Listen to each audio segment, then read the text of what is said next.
Hello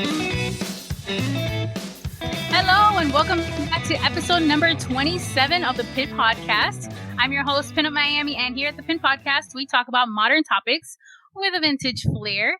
If it is your first time listening, thank you for clicking on this podcast. I hope that you stay and subscribe. And if you're coming back, welcome. It's such a pleasure to have you back, and thank you so much for listening in. Make sure that you follow the PIN Podcast on Instagram at the PIN Podcast Official or on my personal brand of PinUp Miami.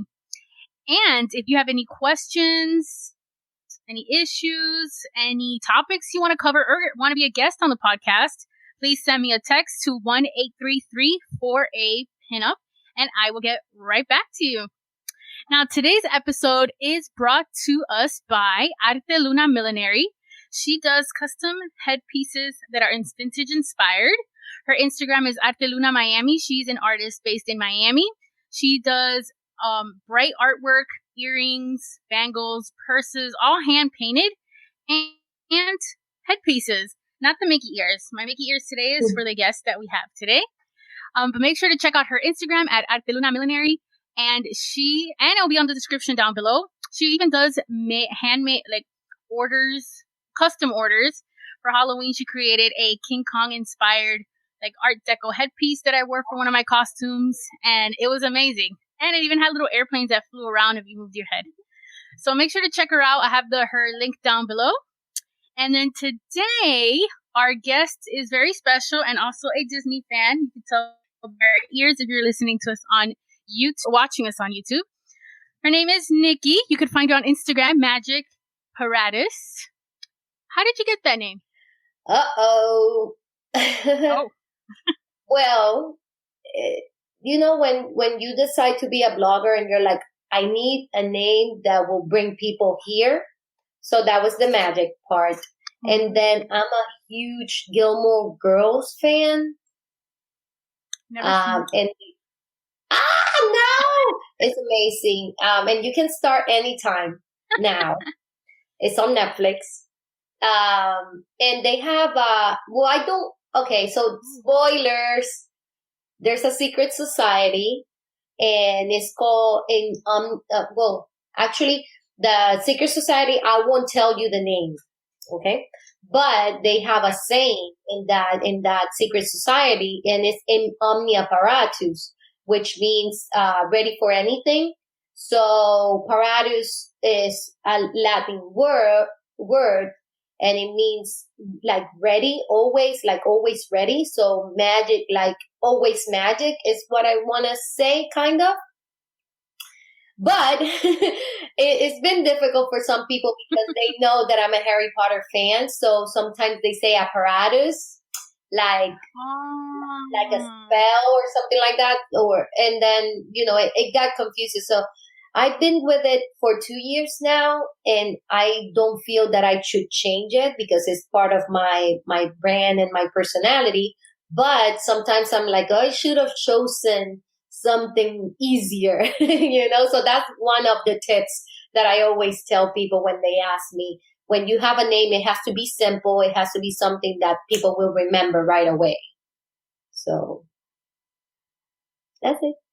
Oh, I remember your name. I just was curious because I thought it was maybe because you also have a podcast, Yo Soy Magia, and I thought your name was Paratus, so I was like, Magia. Oh, so no, this came first, but the podcast Soy Magia is because of Magic Paratus. So everything about magic, since when I started socializing with other women, this is a new thing, not new, but when I got out of my shell of being afraid of having girlfriends, the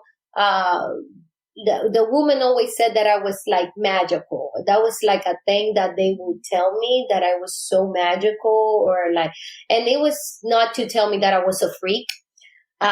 Most of the time, I was weird or different. So they said that you're magical. So that's why I took the magic. And then because I wanted my podcast to be in Spanish, then I did the magia part. But I think magic and magia, the word is so strong and you can use it in so many ways that I think that's why I love it on me, especially if they describe me like that.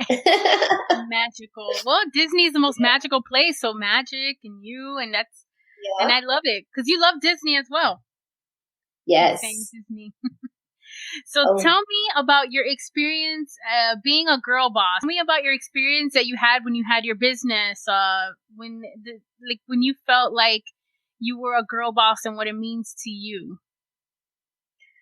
So I think when we're little girls, they you never see, you never saw women being in that position of giving orders and being their own boss and doing amazing things without having to give explanations to other people. And I think it started with my mom. So my mom has her own business since she was in her 20s, in the beach. And it started as a hot dog cart. So she's used to sell hot dogs in the beach. And when I was 14, 15, she told me, you want to make money, come work with me, And people in my school, I was in high school at that age because I was advanced. So somebody figured out that I was selling hot dogs. So they started calling me hot dolera. And that embarrassed me so much. It wasn't something glamorous or anything. So I lied. Well, I did two things. I stopped working with my mom for a little bit because I was embarrassed. And to my husband now, when he was my friend, I told him that I worked at Subway because in my head, for me, working at Subway was better than being a hot dolera, like a hot dog seller. And that was my first experience as a girl boss, I would say, looking at my mom and she making it by herself. Right now, she still have that business, but she doesn't sell hot dogs anymore. She sells a bunch of things. She got a cafeteria in town. And now she has real estate, a bunch of real estate in different parts. She got she bought a 2020 car cash, from something that I was embarrassed of, and then I figure out, okay, so if my mom did it, then I'm going to do a little business too. So I can start doing that. But I think the girl bossing, being a girl boss is more of a state of mind, because you can be a girl boss and still work in a corporation. It doesn't have to be like a small business owner. And also you can be like a mom and be a girl boss too. So that was something that I always want to people, you don't have to be like a entrepreneur. It's not attached. You can be any type of woman and still be a girl boss in your field, in your area. So it has different definitions, I would say, right? Well, you have you have your balance. You're a mom, you work, but you also like having fun. Yes, right. It's super important. You don't lose that childish side. No, it's so sad when people think that you're doing child things because you like Disney or because you go to Universal and do rides. And people even say, oh, you're wasting your money traveling to Disney all the time. But I do travel to other parts of the world. Every year I choose a place to go. This year was going to be Tokyo and California, which both of them were canceled for me because of the pandemic. Yeah, I had my money all set up. And they have my money. My money is there in credits, so I will go. But it's ready. Yeah, but it's so sad that people I was just today. I think I was realizing that some people are just thinking that they have to do things a certain way to be an adult. And it's not that way. You make your own way, the way that you want to be an adult, and you are an adult because you have the age, and you have the responsibilities. So I know there's some people, there are some cases of people that don't grow up, kind of, and they still live off of their mothers or their parents or whatever. But that's because of their personality. It's not because they go to Disney, that doesn't make you an adult automatically. Because I know a lot of people that have their own business, they have families, they have husbands, they have degrees, and they still go to Disney. Yeah, or even with me, people are always like, "Oh, you need to be an adult. Don't wear these bright colors." Like sometimes I get that. My hair is too yellow. Even my own family, they'll be like, "Ay, te parece una pollita, a little pollita." So I'm like, I bought my own house. I pay my own bills. I'm an adult, but I could just like you said, I could just live how I like. There's no handbook to tell us what to do. And another thing, if you look at the generations too, what you thought, like they compare a lot, the Golden Girls, that they were supposed to be 50s and 60 women, and you compare that to the 50s woman right now, J-Lo and stuff. That's true. It's like J-Lo, Gwen Stefani, she's 50. So it's like, no, I want to be that kind of 50.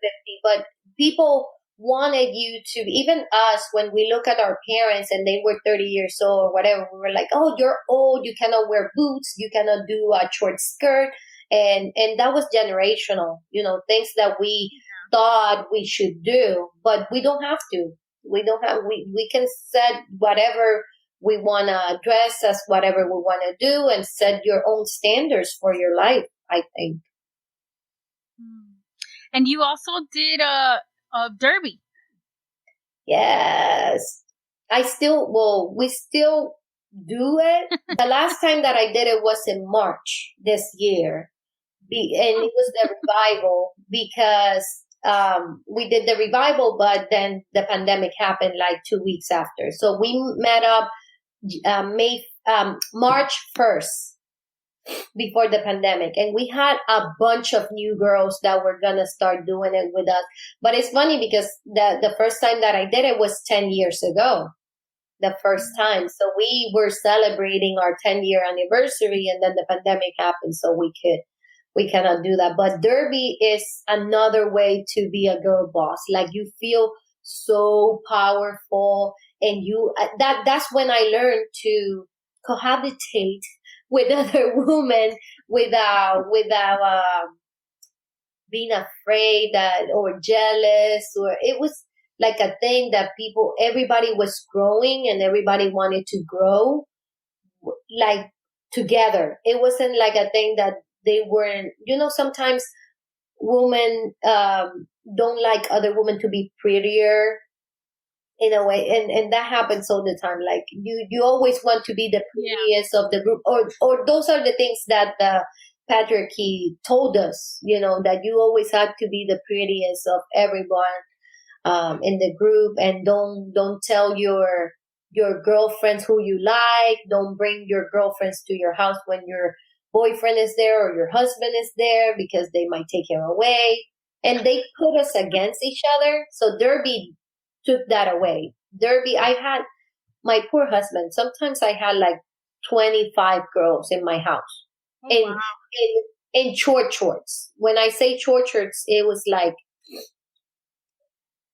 butt out, because that's the way that we used to dress to play. It was more comfortable for moving, for running. So that I recommend derby to any woman at any age, definitely. I'm scared of it because it's like I've only gone to one derby game, and I've heard derby from Judy Justice up in Pennsylvania. But when I saw it, I felt like everyone was just hitting each other. Did it hurt in my head? I'm like, yes, that's what we do. But when you do actual derby, you learn how to hit safely. It's not that you're randomly hitting people for no reason. There's rules and there's way to do it safely and fall. Now, sometimes, and I will tell you, sometimes people will, from other teams and whatever, they will hit you on purpose and hurt you. And that has happened. But we don't like that. It's something that's frowned upon. So, but I do recommend you can just be like a fan, a helper. There's a lot of people that help in the leagues, doing points, helping in the merge table. That inclusion that you help them out, it will get you into that community, and it's something else, really. You can travel the world and you can always find a friend in another Derby girl. Like nothing, like instant. It's amazing. More Derby games. I need to go to more Derby games. Yes. So before this pandemic, you were also going to school and you graduated. Yes.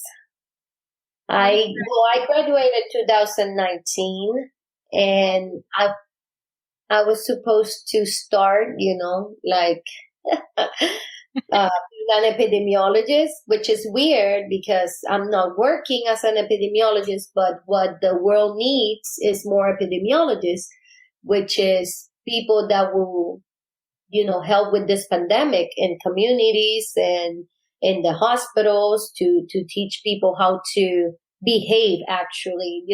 The epidemiologists work in the public health department, and they usually help the doctors, the nurses, and staff to recognize the signs to prevent. So it's mostly prevention. Although my type of epidemiology that I chose is mental health. So mine is not as necessary here in this, because they're more focused on vaccines and treatment and people that will do the drugs to get it better, the COVID-19. But I think that there's a need for public mental health in this era. People are just in their house going through things. They cannot go out. Even Disney is one way that you let your mind be free and be happy for a second. And some people are not going to Disney anymore, and that was their therapy. So I think public health is super necessary at this time, that we're living. It's crazy how you brought that up, because I've noticed a lot of people that I follow online, or even when you go to talk to family, everyone's talking about some mental issue, like, oh, I'm going crazy at home, or, cabin fever. Is there anything you found beside that you could do at home? Maybe since you have experience that you could do at home to make you feel better. Is there something you could do, or chatting online, or does that make things worse? Well, things that I've seen people, it all depends, because all different, people have different illnesses, like if it's mental illness, or if they have if they have panic attacks or anxiety due to this pandemic, which might not be a chronic disease, illness, because it's just happening because of the pandemic. So we have people that already had the illness that is bringing the illness with them through the pandemic, and there's people that are developing these illnesses and these behaviors due to the pandemic. So I see a lot of anxiety that can be, but each person works different. So it's a lot of listening to your own body, understanding what you're going through. Always talk to people, talk to friends or family about it. There's a lot of telemedicine that you can do online with psychologists, with psychiatrists, and even hotlines of people that is just like a peer to peer, like another person that can understand you. And those are free. There's a lot of free lines that you can call just to say, hey, today I don't Is that feel like a chat? 100%, which is cool. But I think a lot of the anxiety is because it's uncertain what we're living. So it's pretty normal that we feel, even people that are happy most of the, like I consider myself a really stable person. Like I'm pretty sure I'm mostly happy all the time. And people tell me that, it's not that I'm happy with everybody, but I'm like a happy person. And I have felt,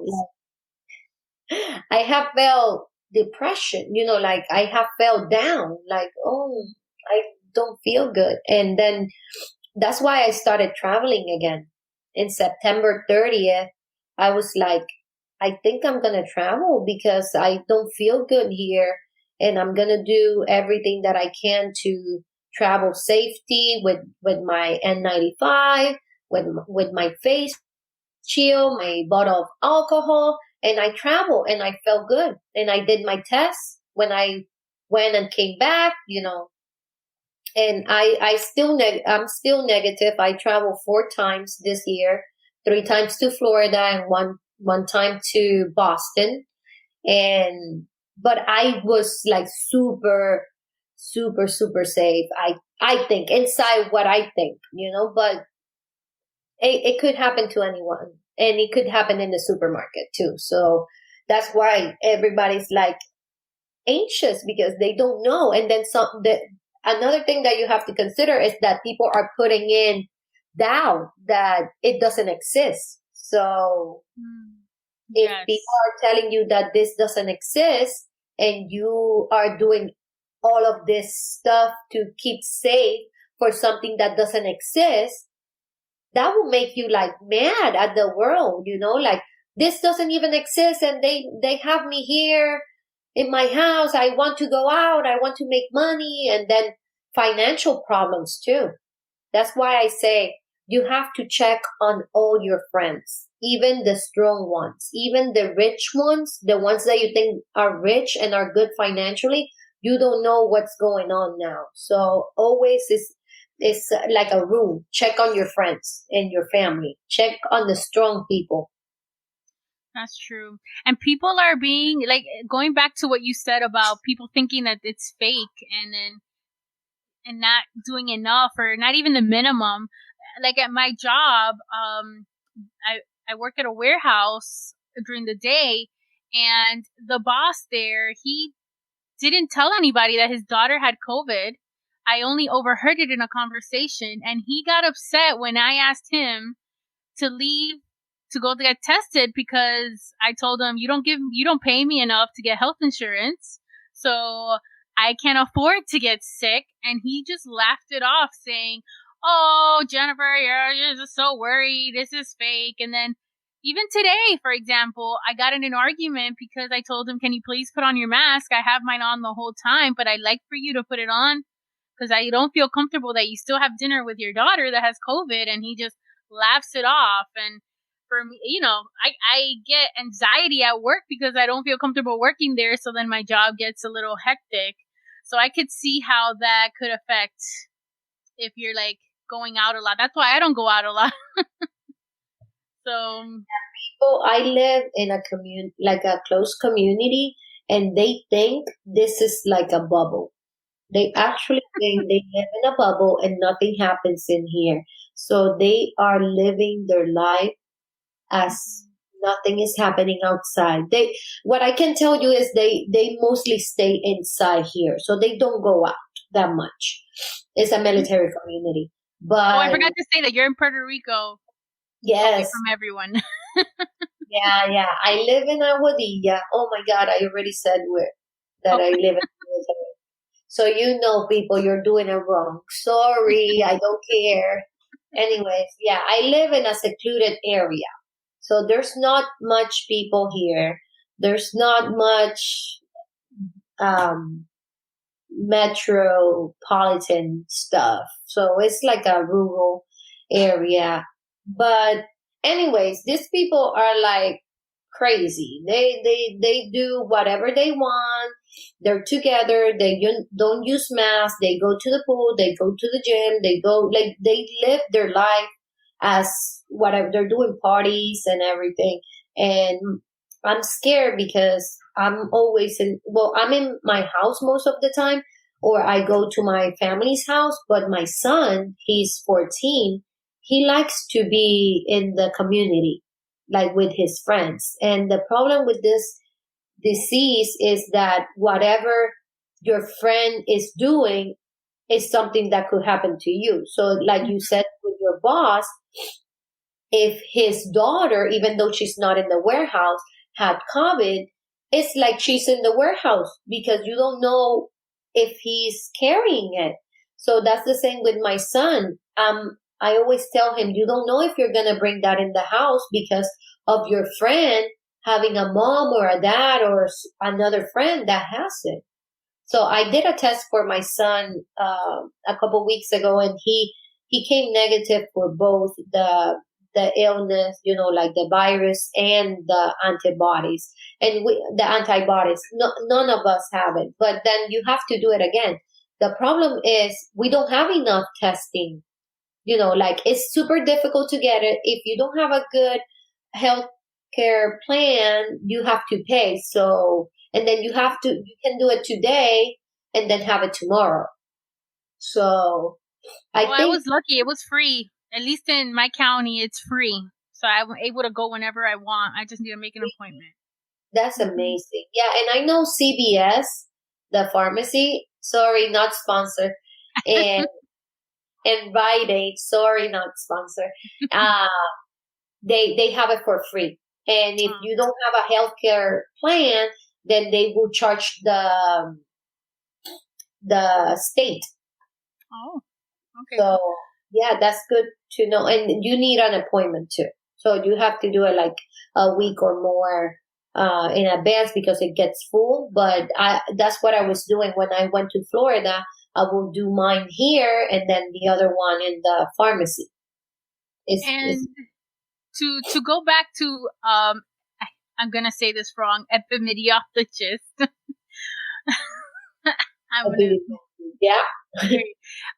What kind of program are you most proud of that you want to help the most in? Yeah. So when I started, the first thing that happened to me, which was why I changed from medicine to public health in medicine school, was that my son got a black eye from a 7th grader. He was in 5th grade, and a 7th grader hit him and made a black eye. So I wanted to focus on teenagers, right? And like teenage. And then when I started doing that, I created something that was called the Sidewalk Project, which is trademark. And and it's about teaching kids in the sidewalk, right? Okay. So it was like teaching them about LGBT communities, about anti-bullying. It's an anti-bullying program, so it was about that, but through games and bringing special people into the sidewalk while they wait for the bus. So catch them right there. So, what? You catch them right there. Yeah, because they have that free time, and that's how my son got the black eye. So when I started going into teenagers, I noticed that there was a health inequality in the LGBT community, because at that point, when you're a teenager, it's when you're kind of activating sexually and whatever. So I started looking into what happens when these kids that don't know a lot about sexuality are gay, they figure out, okay, I'm gay. What happens to them after that? Because we don't teach sexuality in terms of LGBT community. We only do a heterosexual sexual health class. So without having sexual health for LGBT communities, you're creating an inequality there. And then if you put the transgender people in that too, because sometimes you figure out that you're gay, but sometimes you're like, oh, I'm not gay, I'm transgender. But they don't, if you don't teach them, if you don't normalize it, then people don't understand what it means. So that was another thing.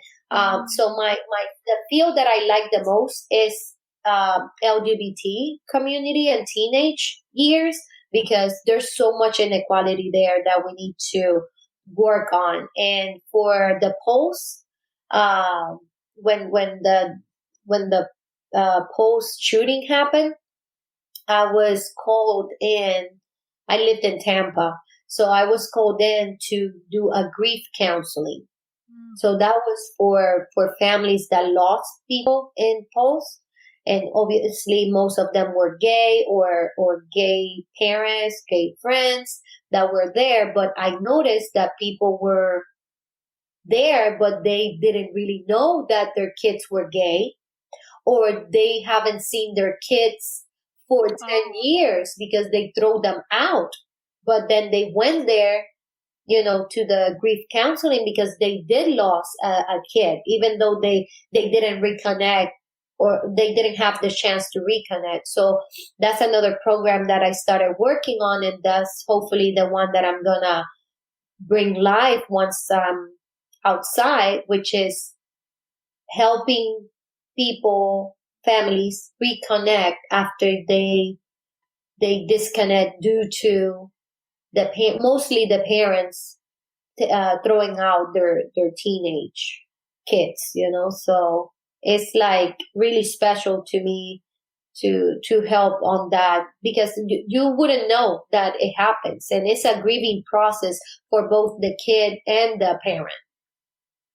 Yeah, I find this so intriguing because I never went through that, so hearing it from you, it really gives me like really an open eye of like the other side, like what somebody else is going through, and these are even needed, and to see how this would be necessary and really helpful, because there's no resources. Again, like at least looking into the mainstream or what I've seen through life, I've never seen a program like that or a topic like that at school. I didn't even think about sex ed including things like that either.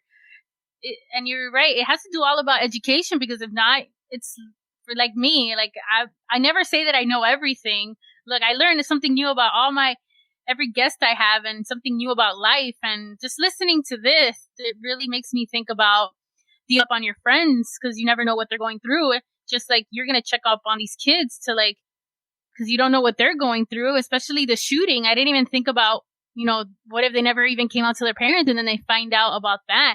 It just leads you to that's a whole different, like another topic on top of a big topic. And I know. I can't imagine. It's happening in the pandemic too.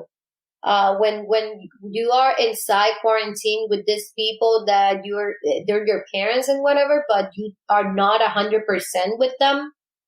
And then you're like, okay, so I want to invite a friend. I cannot. I want to dress up for a show because I'm a drag queen, but they don't know, so I cannot do it in my house. I want to watch this show that I like, but they're always here, so I cannot watch it.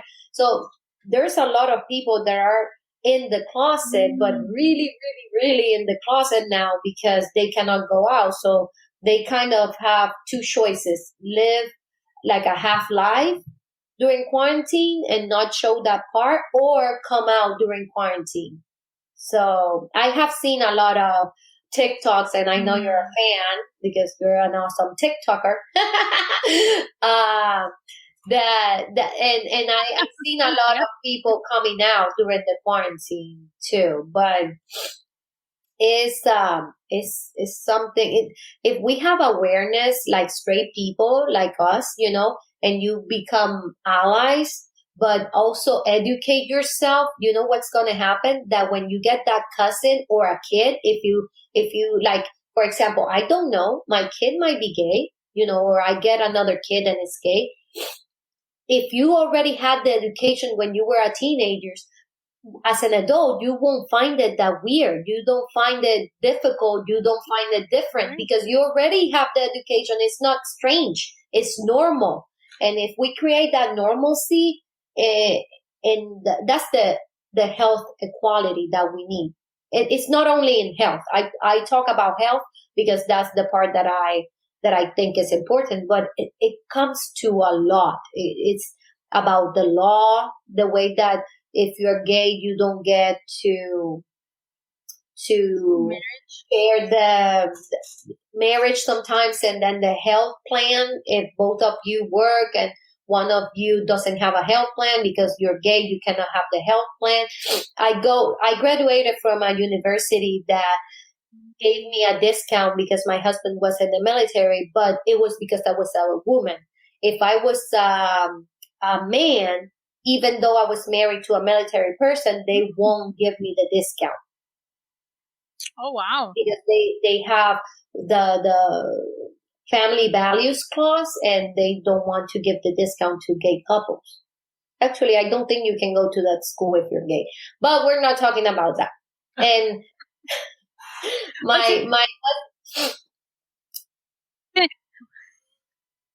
husband always says, like, it's weird that you went to that school. And I'm like, well, I got a doctorate anyways, really cheap. And to make it worse, I'm going to help the gays, you know? So. And you'll change the way the school thinks, hopefully, in the long run. No, I don't think so. It's really, really, really bad.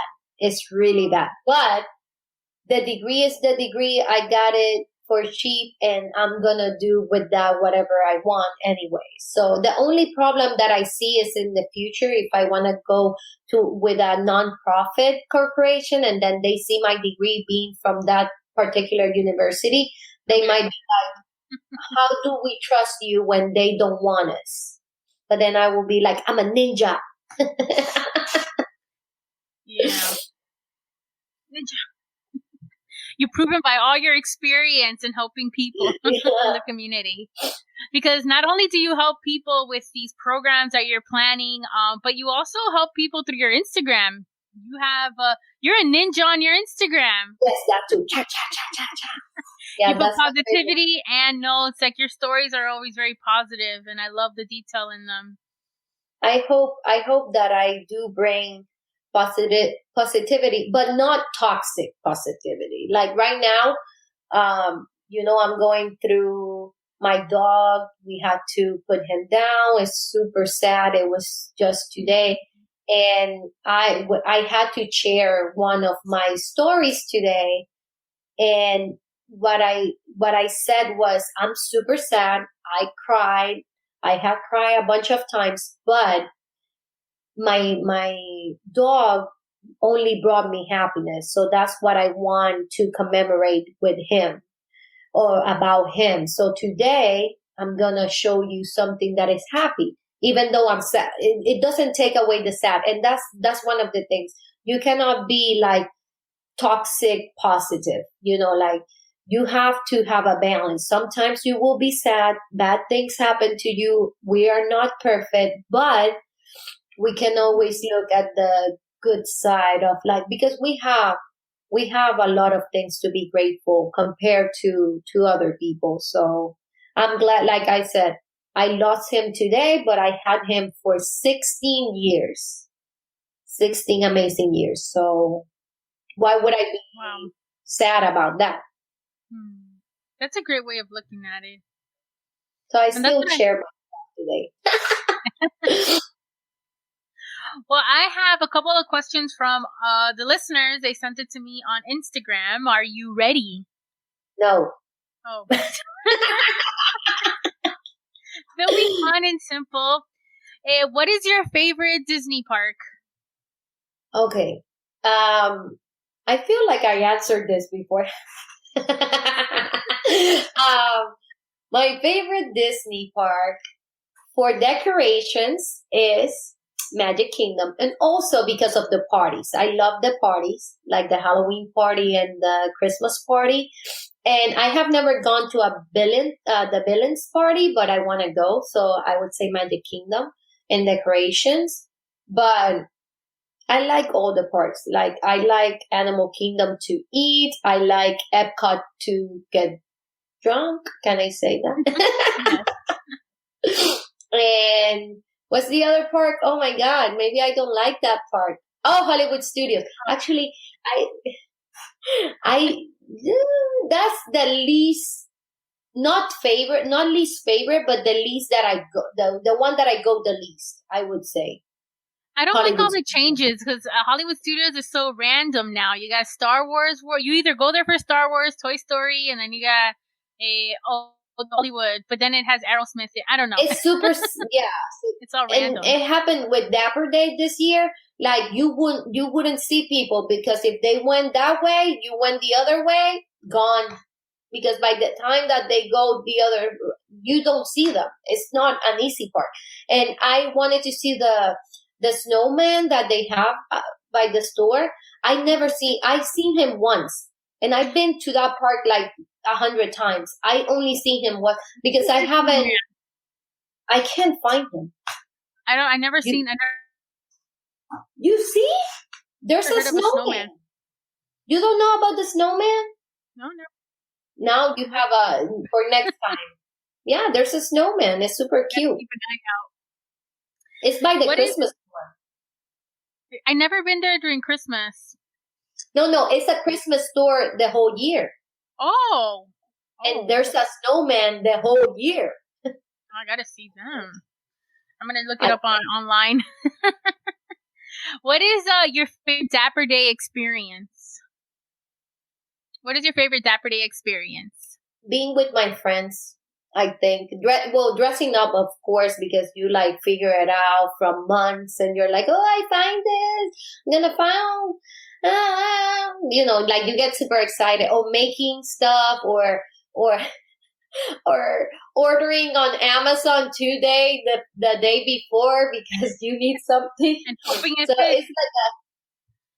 it's like different experiences. Or either you create something, you find something in the thrift shop, or you are like an Amazon person. So I'm kind of a little bit of each.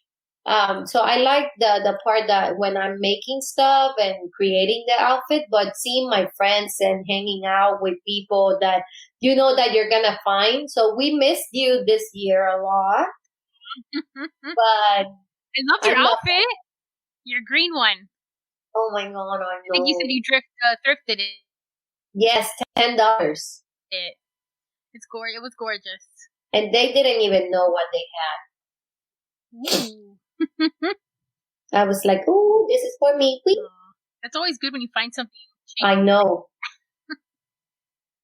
Let's see. How was Disney during COVID? Okay, so Disney, I loved it. For now, because first of all, I canceled. When they send for the annual pass holder, they send if you wanted to cancel your pass, you could cancel it. So I did that. I canceled because I didn't have any hope that I was going to Disney. I didn't like what I was seeing in people. But then I was like, okay, I'm going to travel. Let me call them.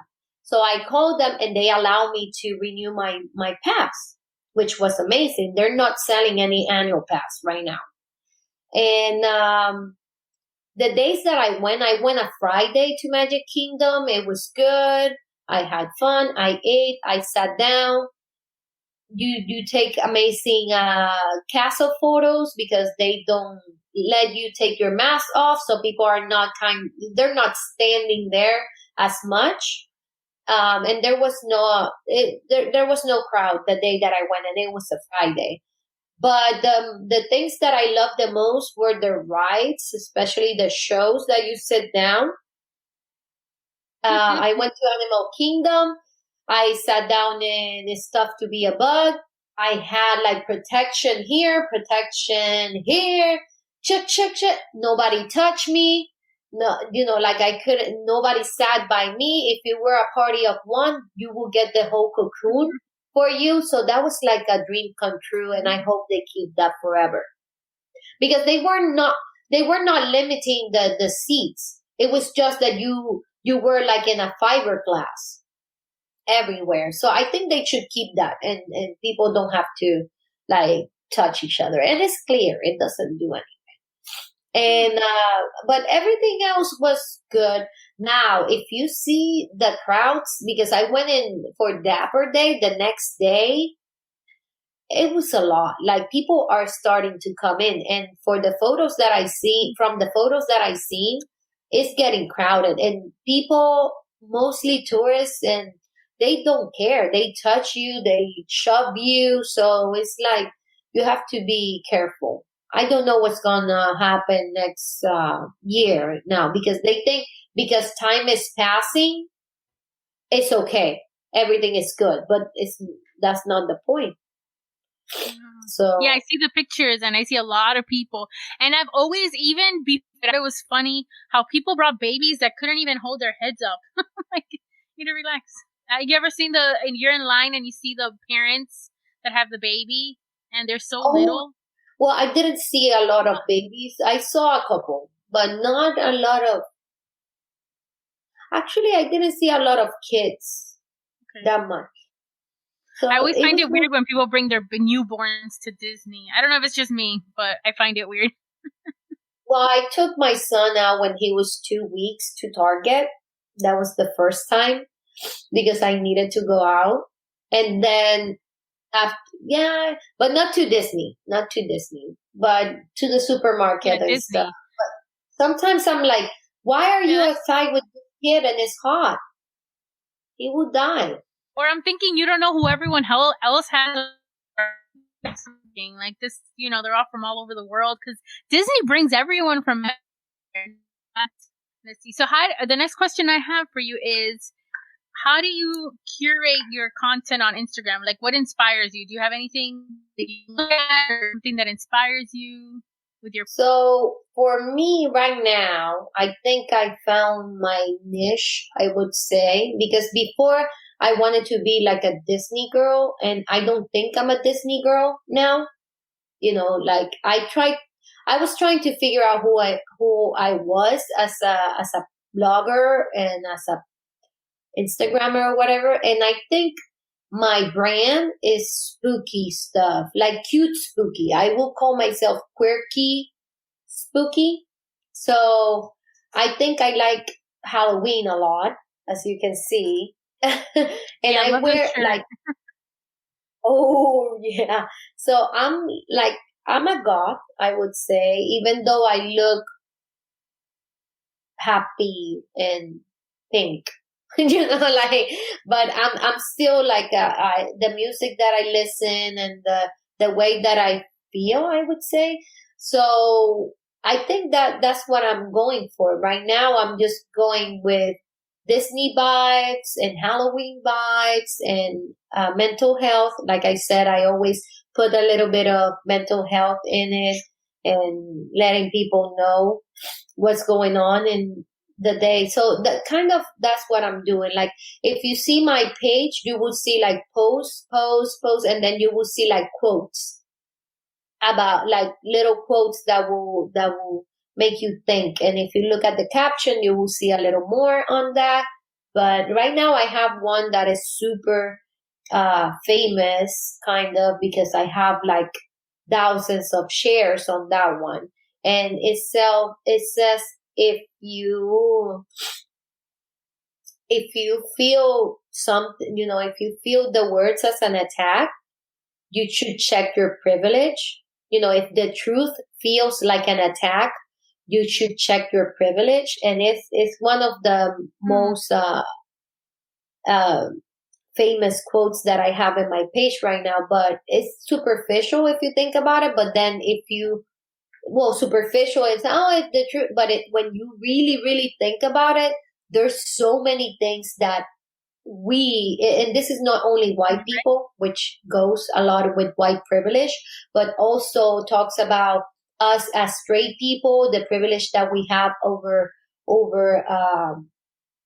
LGBT, or even people in straight size like me that have privilege over people that are plus size, and are things that we're not seeing, and we think, oh no, that doesn't apply to me. There's a lot of things that apply to us that we have to work on. Like when in my podcast, I talk about fat phobia, and it's something that I used to do and think a lot, because I was the way that I was raised, it was like thinking fat people are, like less than you because they're fat, and we can laugh at them and bully them and whatever.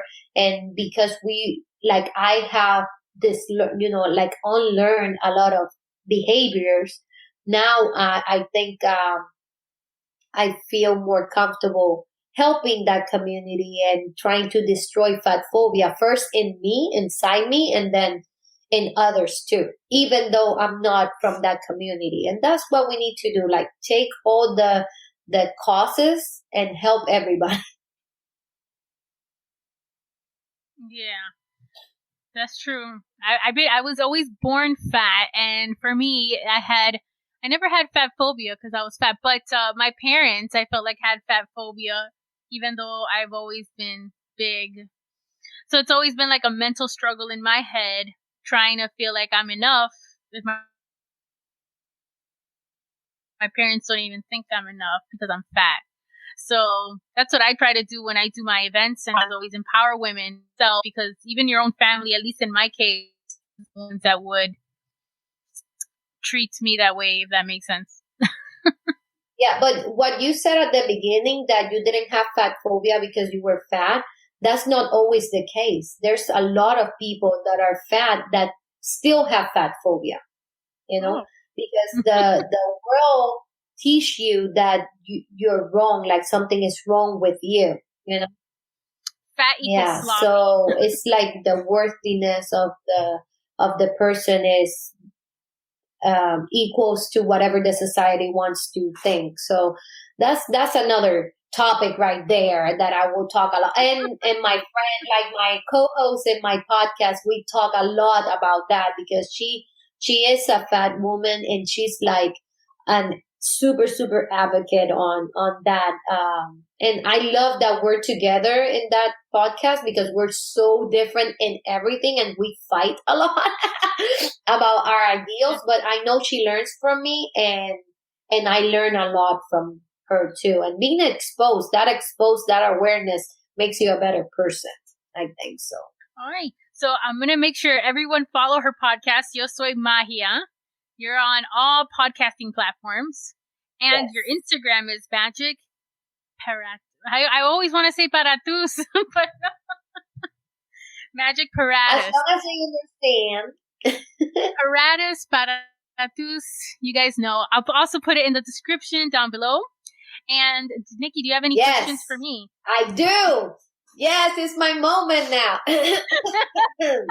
Where's my mic? I want one of those big mics too.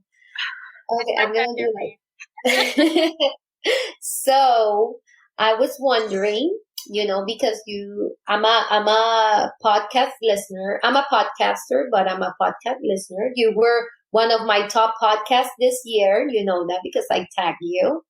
I love it. And this is my favorite part, when people ask you stuff. So, about your PinUp, I was super excited because I didn't know you had this PinUp groups like that, and I didn't know you started this, but I heard in the episodes that you were talking about why you created them, because you felt like you were the only one doing that. And I wanted to ask you if you feel that now you are included in that community, that now you have a way, like a place to go, if it's better, if it's worth it. Let's say, is it worth it, what all that you've done? I would say it's worth it. I feel like the community that I've built is grown into something more than me, because the people that have gotten involved have also done their own events, even being just part of Pin South Florida. Also PinUps at the zoo. I have to put my trust in people to put on the events, because I don't live in these locations, but it's like a piece of me that's there because they always reach out, or it just feels more than me, if that makes sense. And the only time is if I leave the bubble of something that has been connected to me, then I don't belong still. But I feel like that's all kind of thing since I've always felt like I was the outsider. But when it comes to anything that has to do with any of the people that I've met or associated with the groups or the car scenes that I've associated with myself with opportunities that I've had, it's totally different than when I go to a rockabilly weekender that I know nobody. But I think it's normal when you go somewhere new, you feel like an outsider. Does that answer your question? Yeah. So I think that's the way that everybody feel. Like I felt that way when I wanted to include myself in things, and you still feel like, oh, I don't belong in that. It's like we don't belong in the regular world. We're like special. I think you're special in your way. Yeah, we're magical. People are afraid of that. I know people have told you stuff when you're like in regular life in the supermarket, and people will be like, "Is that a wig? Why do you have yellow hair? Why are you dressed like this?" You know. Or the number one thing I get is that since I always wear poofy skirts, crinoline, and I always wear a corset, so like I'm bigger, but I have like a little waist and a poof. I always get called Little Bo Peep. Always Little Bo Peep. And I mean, I like it because I think when I think of Little Bo Peep, I think it's cute, so I take it as a compliment. Or when little girls at car shows think I'm a princess. But I feel like they could be a princess too, and that's what I tell them. Just dress how you like it, whatever makes you happy.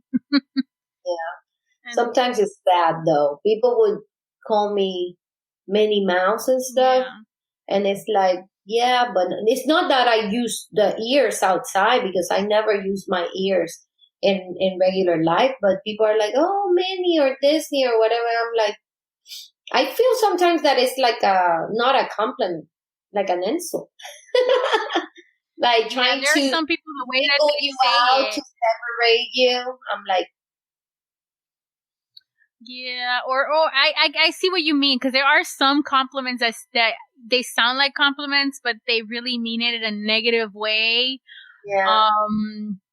And I just try to ignore them the best that I can. I'm not going to say that I'm really good at ignoring some of them, but I really try to think of the positive and be like, well, I'm not going to be everybody's cup of tea. Let me keep going. So, because a lot of people don't like the way I dress, or some of the dresses that I make, that they're too much or too, what do you call it? Detailed. I didn't make this one, but I like colors. Even though I used to be a mortician and I wore all black all the time, I always had the inner color raging to come out. Now, I think you dress amazing. It's a lot of effort to have, to dress like that all the time, because it's difficult to find clothes like that in regular store too. So I commend you for that. I wanted to be a pinup, and that's why you could be such a pinup girl. You got it. And I love your recent. I know it's gonna be so random, but I love your recent post of Trader Sam. Did you see that? That was like a thing. I'm like, I need to do this, and I did it outside in the patio. I don't know why I thought of pinup and Trader. Why you just some girls were like, are you doing a TikTok? I'm like, no. It looks like you're doing a TikTok. I'm like, I'm not dancing or anything. I was just standing for the photo, but I was dressed up or whatever. But yeah, I'm so happy about that. It's so weird. I loved it. I think it's because I thought pinup and going to Trader Sam's dressed up and tiki. That all happens in my head right now. Unrelated, but imagine if. But whenever you want to come down to Miami, imagine if I go to one of your pinup at this dress at Trader Sam. If I go, that would be amazing, right? Weird. Yeah, I would do it. Yes. I wonder if somebody have done it, like a pinup style. Oh, Pinterest. Yeah, could be a thing.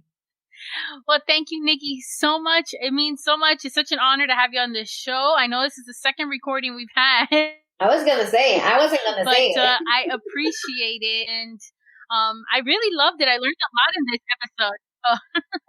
I learned a lot about you and about topics that I really didn't have my mind open to, and I really appreciate it. And next week, I have Crystal from the theater down in South Florida. She's going to talk about her music and being quarantined with her own music and acting skills. So we're going to see how being an actor in quarantine is next week. I'm excited for that. Thank you for inviting me. I'm so excited. You're welcome. Thank you all, and I hope to see you all next week.